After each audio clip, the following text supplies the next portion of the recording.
अस्सलाम वालेकुम वरहमतुल्लाहि वबरकातुहू।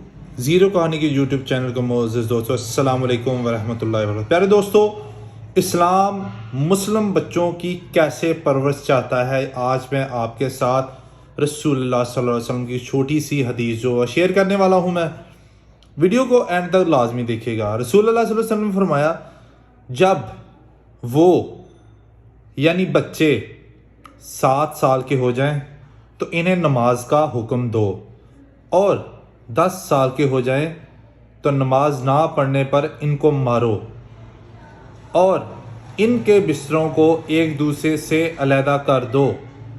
ये मैं नहीं कह रहा, यह है सुनन अबी दाऊद 495 नंबर हदीस है।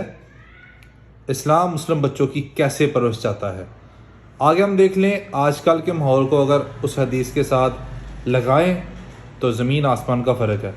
मगर अब माँ बाप खुद भी नमाजी नहीं है, ये बात बिल्कुल हकीकत है। तो बच्चों की तरकीब कहाँ से मिलेगी, उन्हें कैसे समझाया जाएगा? बल्कि लाड प्यार में बच्चों की भी दुनिया और आखिरत बर्बाद करते हैं। फिर कहते हैं कि बड़े बच्चे नाफरमान हैं।